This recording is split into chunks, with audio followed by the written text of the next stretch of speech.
Okay, सो हरे Krishna guys. ये था हमारा डे 2 मथुरा पे। और कल हम लोगों ने कृष्ण जन्मभूमि का दर्शन किया। और आज अभी हम लोग जा रहे हैं Dwarkadhish temple in Mathura and Vishram Ghat. तो द्वारिकाधीश टेम्पल जहाँ पे जो श्री कृष्ण है वो श्रीनाथ जी राजा के रूप में विराजमान है। और यहाँ पे मैं और मेरी बहन निकल गए हैं, लाइक हम सब निकल चुके थे। और ये मेरी एक मौसी है एंड ये देखिए ये हमारे फैमिली मेम्बर्स हमारे साथ हैं। और अभी हम लोग वापस से गए थे जन्मभूमि दर्शन करने के लिए, क्योंकि कल रात जब हम लोग गए थे बहुत ही अच्छा लगा था हमें। सो हम लोग आज सुबह सुबह दोबारा गए थे एंड फिर हम लोग निकले द्वारिकाधीश टेम्पल के लिए।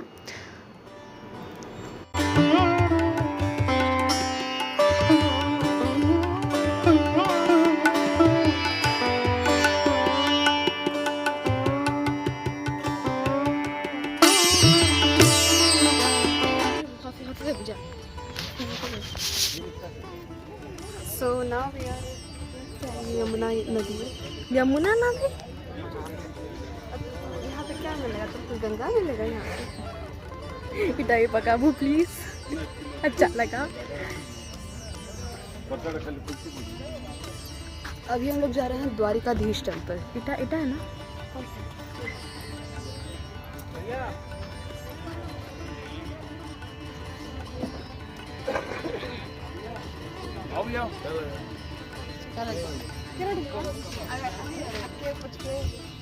Side left side right side.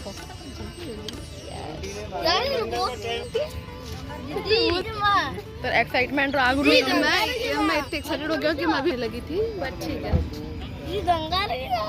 डंगारे जीवा इलू डंगारे इलू इलू केंद्र जीवू ये खुशी है ना कहो एक्साइटेड।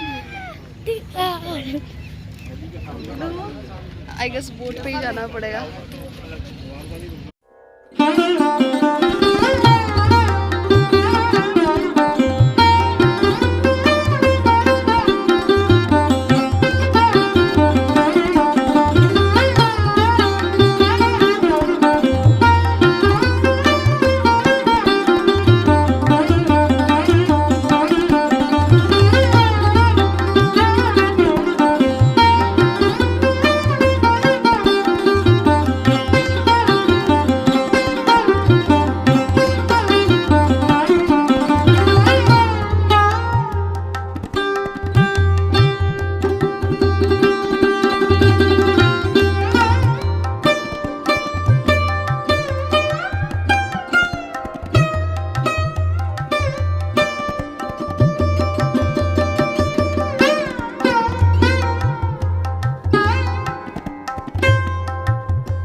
ओके, सो कहते हैं कि जब आप ब्रज में आते हो और श्याम सुंदर श्री यमुने महारानी का जब तक आप लोग दर्शन नहीं करेंगे तब तक आप लोग भगवान श्री कृष्ण के जो दर्शन करने के लिए तब तक आप लोग एलिजिबल नहीं होंगे। सो या एक्चुअली हमारा ऐसा कोई प्लान नहीं था कि हम लोग सबसे पहले यमुना जी के दर्शन करेंगे, बट ठाकुर जी ने सब कुछ अपने आप से ही प्लान करा दिया और उन्होंने कहा हमें सबसे पहले श्री यमुना जी के दर्शन करवा दिए।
ओके सो गाइस हम लोग पहुंच चुके थे घाट पे और अभी हम लोग सीधा जा रहे हैं द्वारिकाधीश टेम्पल।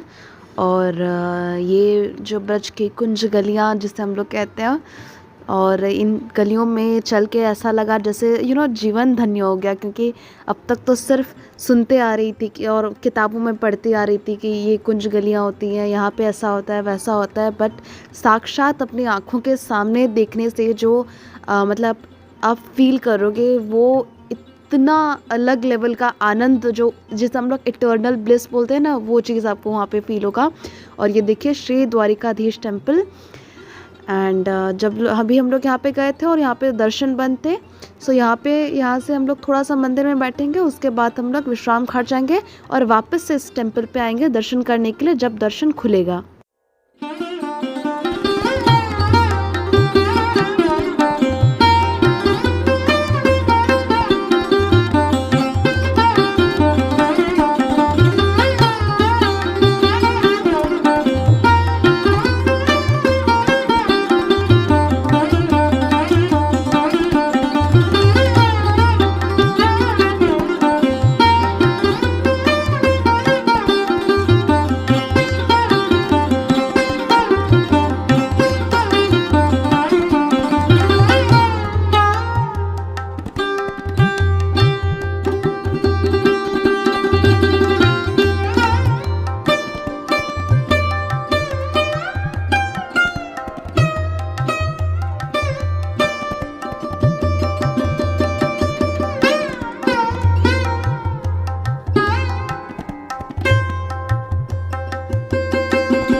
ओके, यहाँ पे ठाकुर जी ने हम लोगों के साथ और एक लीला कर दी। तो जैसे कि मैंने आपको कहा कि बिना यमुना महारानी को वंदना किए, बिना उनकी पूजा किए कोई भी ब्रज में ठाकुर जी के दर्शन नहीं कर सका। और यही हमारे साथ अभी हुआ। हम लोग द्वारिकाधीश टेम्पल पहुँच तो गए, लेकिन वहाँ दर्शन बंद थे, तो इसीलिए हमें पहले विश्राम घाट आना पड़ा यमुना जी के दर्शन करने के लिए। वहाँ पे हम लोगों ने श्री यमुना महारानी को कि उनकी पूजा की, उनकी वंदना की। उसके पश्चात हम द्वारिकाधीश मंदिर जाके द्वारिकाधीश भगवान के दर्शन कर सके। सो कितना अद्भुत और कितना सुंदर सी लीला भगवान ने हम लोगों के साथ रचाई। अच्छा, अभी आइए मैं आपको विश्राम घाट के विषय में बताती हूँ। तो विश्राम घाट वह घाट है जहाँ प्रभु श्री कृष्ण और उनके दाऊ जी यानी कि बलराम जी अपने मामा कंस का वध करने के पश्चात इसी घाट में आके उन्होंने विश्राम किया था, और तभी से इस घाट का नाम विश्राम घाट पड़ा। और एक अति सुंदर लीला है विश्राम घाट के बारे में, वह यह है कि यहाँ पे भाई दूज के दिन श्री यमुना जी ने अपने भाई यमराज से कहा कि जो कोई भाई बहन इस घाट पे अर्थात विश्राम घाट पे भाई दूज के दिन पैर में स्नान करेंगे, डुबकी लगाएंगे, तो उन्हें यमराज जी यमलोक लेके नहीं जा सकते हैं। और यह वरदान यमराज जी ने वहाँ पे दिया था। सो इफ़ पॉसिबल आप भाई दूज के दिन आके अपने भाई या फिर बहन के साथ यहाँ पे डुबकी अवश्य लगाइएगा। और विश्राम घाट के ठीक नज़दीक, मतलब जिस रास्ते से हम लोग आए ना, उसी रास्ते में अगर आप किसी ब्रजवासी से पूछेंगे तो वो आपको मंदिर दिखा देंगे। मैं इस वीडियो में भी आपको उस मंदिर के दर्शन कराऊंगी, जहाँ पे एक ऐसा मंदिर है पूरे मतलब विश्व में जहाँ पे यमुना महारानी अपने भाई के साथ अर्थात यमराज जी के साथ पूजा स्वीकार करती हैं।